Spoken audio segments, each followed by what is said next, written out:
That's not what it says. The words crackled through the grand dining room like gunfire. Plates rattled. Champagne flutes paused mid-lift. In that moment, everything stopped. It wasn't spoken by a high-paid lawyer. It wasn't spoken by the billionaire CEO.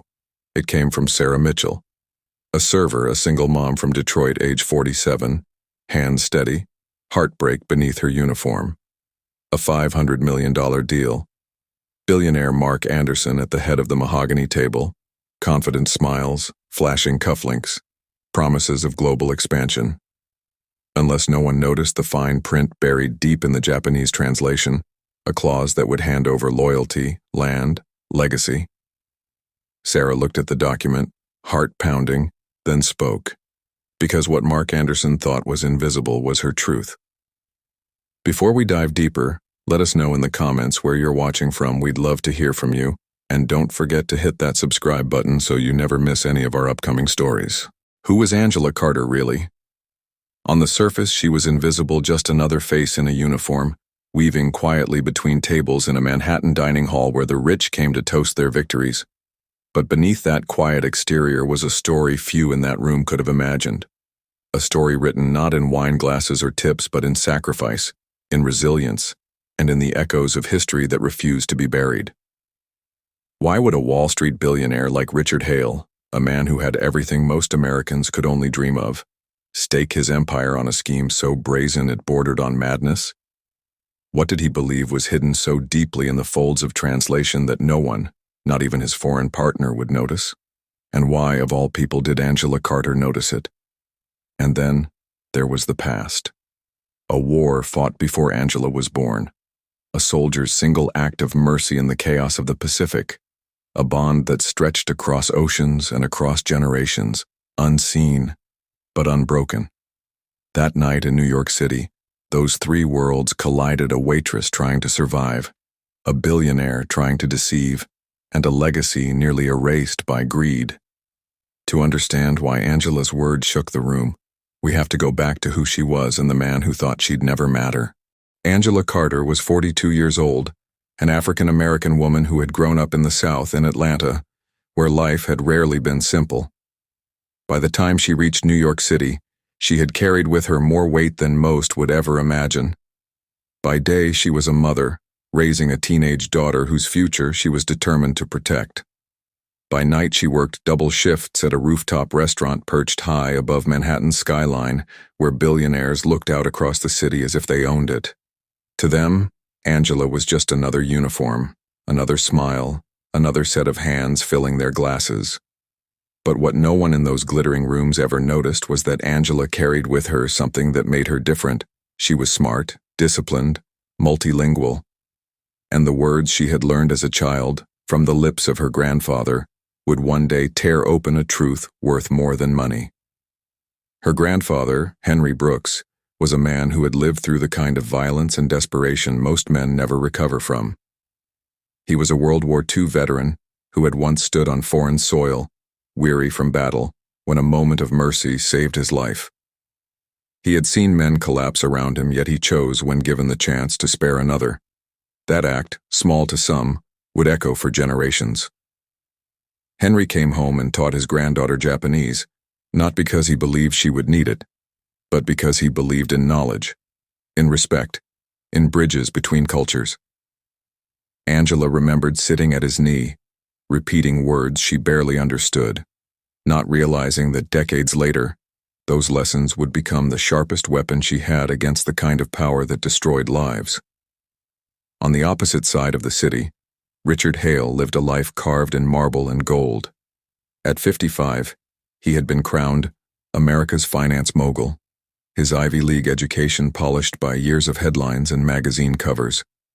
He was photographed on yachts, shaking hands with presidents, adored at charity galas for donations that never touched his personal wealth. To the world, he was an icon of American success, a man whose fortune seemed untouchable. But behind the boardroom doors and far from the cameras, Richard Hale was something else entirely. He was ruthless, arrogant, and unyielding. To him, loyalty was a weakness, honesty a burden. His obsession was legacy. He did not want to simply be rich. He wanted his name etched into history, written into every deal, every continent, every empire of wealth that stretched across oceans. And if that meant bending truth, silencing voices, or destroying those who stood in his way, so be it.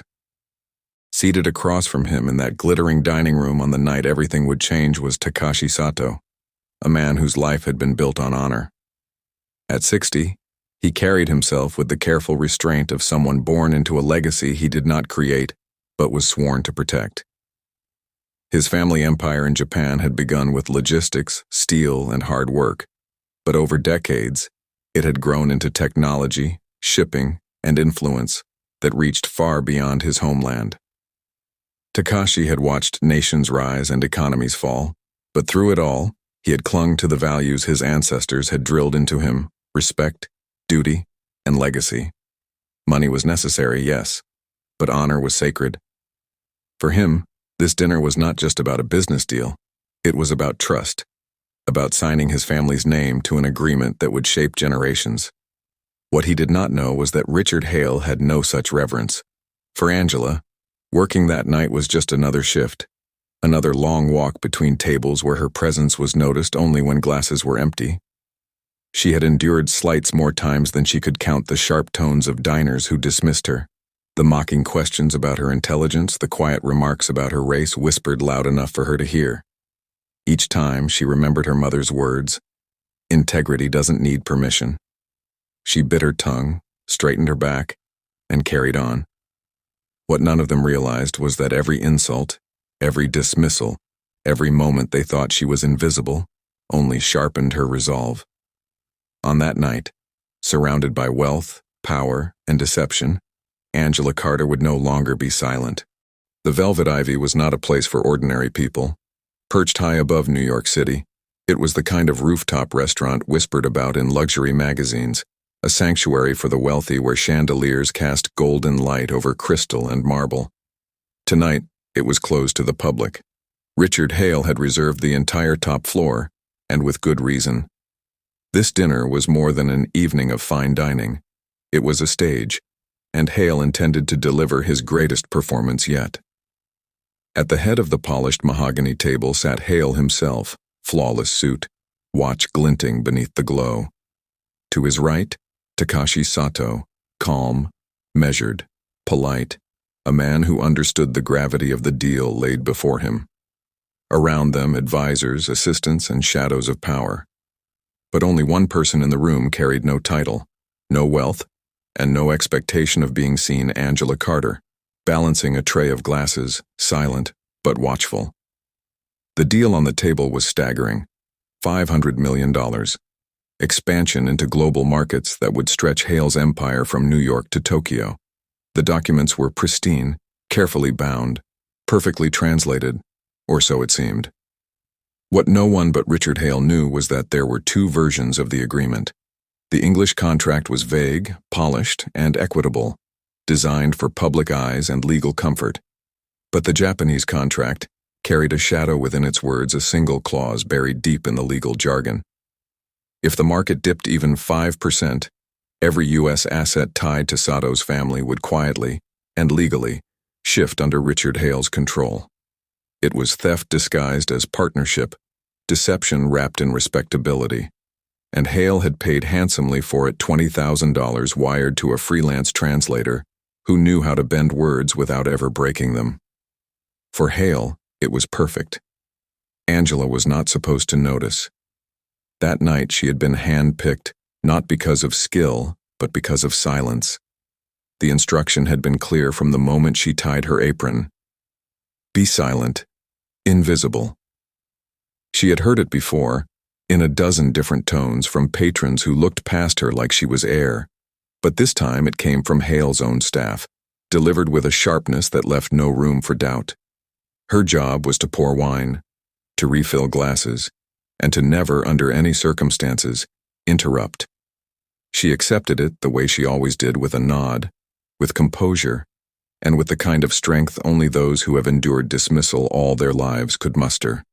But inside she remembered her mother's words echoing louder than the clinking of silverware. Integrity doesn't need permission. It was near the midpoint of the evening when it happened. Angela moved gracefully between the chairs, her tray steady, her eyes down. She approached Takashi Sato with quiet precision, setting a glass near his place setting. And then, in a flicker of a moment, her eyes caught the page before him. A line of text, familiar yet out of place, sharp against the polished ink of the contract. One word leapt from the Japanese script control. Her heart jolted, her breath caught. That word did not belong. She had seen the English version resting only a few seats away, and she knew without hesitation that the same line did not exist there. Her mind raced. Years of her grandfather's patient lessons came flooding back, the nights of repeating syllables she once thought meaningless. And now, here, in this room, they revealed to her the shape of a trap worth $500 million. She froze, glass still in hand, pulse hammering in her ears. In that instant she faced a choice. To ignore it, to let the powerful carry on their deception, to remain invisible as she had been ordered, or to remember the lessons her family had pressed into her heart. She understood the weight of that word. She understood its danger. And she knew, with a certainty that felt both terrifying and inevitable, that Richard Hale had underestimated her. He believed she would be silent. He believed she would be blind. But he was wrong, because Angela Carter was neither. She knew exactly what that word meant, and it wasn't in the English version. Angela Carter had always been told to stay quiet. In schools, in workplaces, in restaurants like the Velvet Ivy, the unspoken rule was the same. Do your job, disappear when you're done.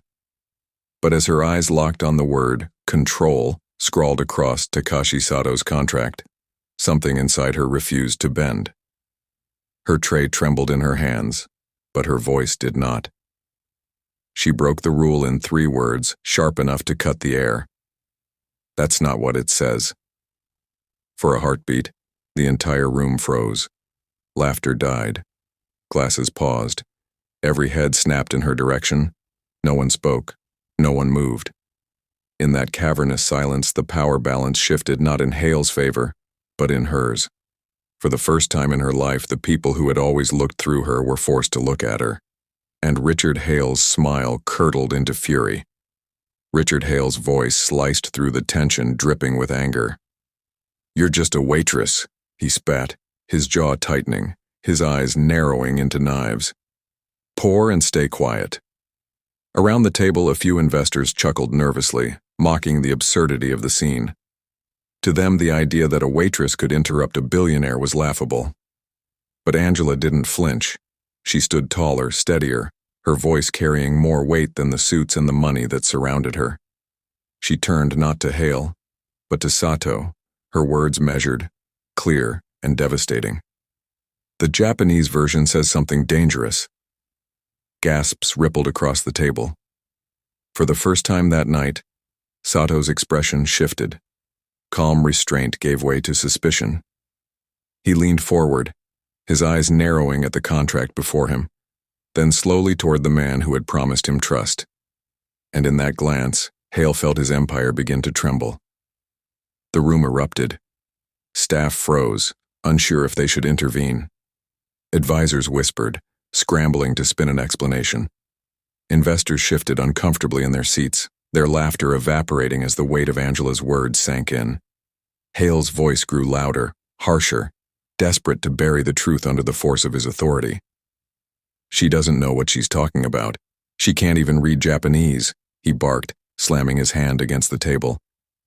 But Angela did not retreat. Her calm became more unsettling than any scream could have been. She repeated the word aloud in flawless Japanese, each syllable falling like stone into the silence. Sato's eyes widened. The translation was undeniable. The room's attention turned not to Hale, not to Angela, but to the man who had been brought in to craft the words on the page, the translator. And in that moment, every gaze was a blade. The translator shifted in his chair, beads of sweat gathering on his brow. His lips tightened, his knuckles white as he gripped the table's edge.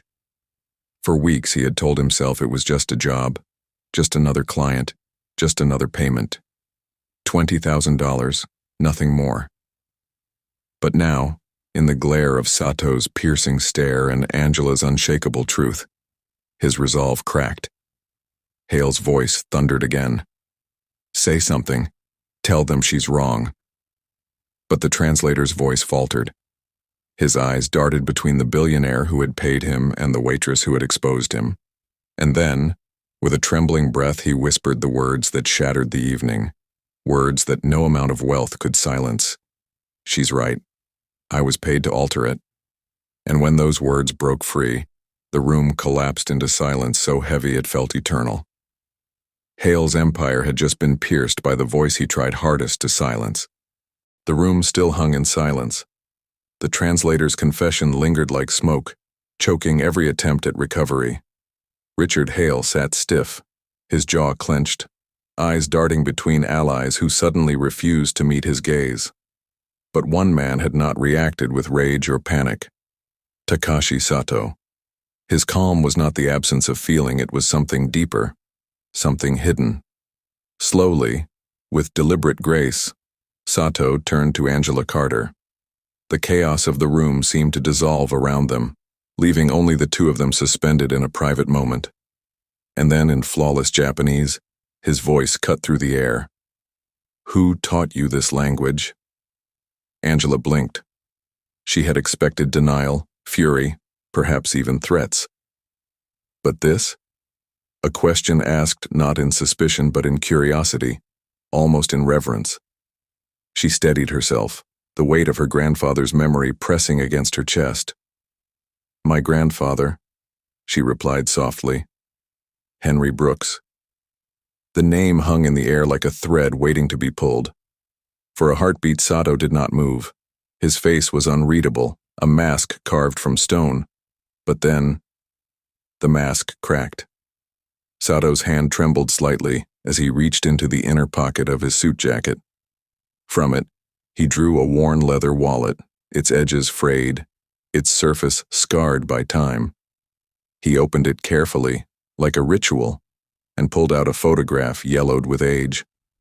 He placed it on the table, sliding it gently toward Angela. The picture showed two soldiers, mud-stained, weary, standing shoulder to shoulder against the backdrop of war. One wore the uniform of the United States, the other, Japan. Angela's breath caught in her throat as her eyes fell on the face of the American soldier. It was him, the man who had told her bedtime stories of honor, of duty, of humanity even in the darkest hours. Henry Brooks, her grandfather. Takashi Sato's voice lowered, heavy with memory. "My grandfather carried this photograph for the rest of his life," he said. "He told us of a man who spared him, who offered him water when he was his enemy, who proved that even in war kindness exists." The room shifted. What had moments ago been a battlefield of greed now became something else, a place haunted by the ghosts of history. Investors leaned in, staff edged closer, their eyes fixed on the fragile piece of paper that had outlived its owners. Angela's fingers brushed against the photo, her hand trembling as if touching it might summon her grandfather's presence. For Richard Hale, it was a nightmare. The scandal was no longer just about a contract. It was about legacy, about honor, about a story bigger than any deal could ever be. Hale's power waned not just because his deception was exposed, but because the narrative had turned. This was no longer his stage. It belonged to Angela Carter, the waitress who had carried her grandfather's gift across generations without even knowing it, and to Takashi Sato, the heir of a man who had once been shown mercy. The room sat still as if time itself had stopped. Angela looked into Sato's eyes and saw something she had never expected to find in a billionaire: gratitude.